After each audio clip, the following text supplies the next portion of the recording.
Today's a leg day, low volume, high frequency training. Going to be a couple of sets of leg press, maybe a bit of pendulum, no more than 3 or 4 sets, because I can come in, hit a few working sets, and then recover in time for 48 hours so I can hit my legs again, which is where the high frequency comes into the training shop. Whenever you're doing any pressing movements for your legs, you've got to warm up your knee joint. So regardless if it's a hamstring focused day, today is actually a quad focused day, but I always start on the hamstring machine because my knee joint gets nice and loose, ready for the pressing. When you're doing your working sets, once you hit that point of failure, you want to be aiming towards 6 or 8 reps. And once you feel like you can't do another full rep, make sure you're doing your length and partials. So you're doing the second part of the movement, maintaining the form, but make sure you just do the first part of the movement where the muscles at its biggest stretch.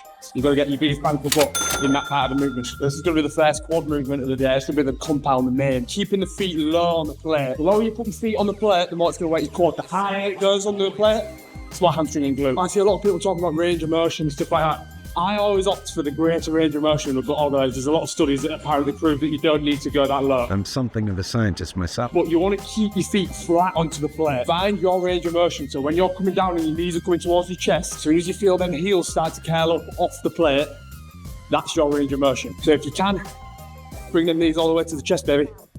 But if you can't, just find that point. It's where it's going to be safest for your knees.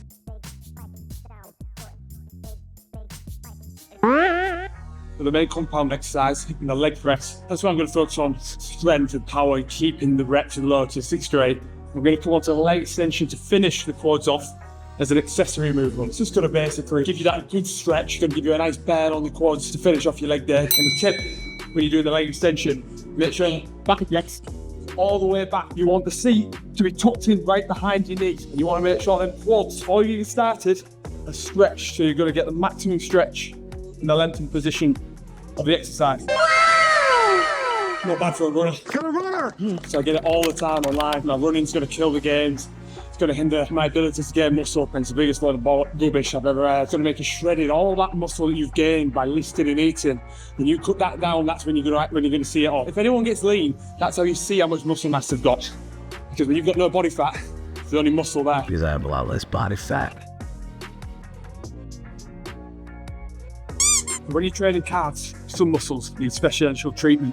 Much like your core, calves are used all the time, your toes are used all the time when you're moving day to day. So I like to do supersets where you're changing the angle of your heel, so you're wrecking the inside of your calf, the outside. And you can do this on top of each other because your calves need battery. Because like I say, you use them on the daily.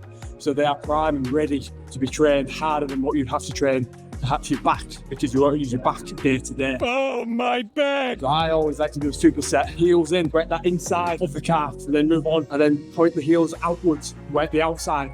Really focusing on that stretch, bringing your heel right towards the ground, getting that stretch, squeezing up. That stretch is going to be the most important factor for you when you train your calves. Us human beings, we're long distance creatures, we move with our calves. If our calves were easily developed through small stimulation, we'd all have big calves just by walking about. They're the hardest place to add mass! So your calves need battering, high reps, heavy weights, big stretch.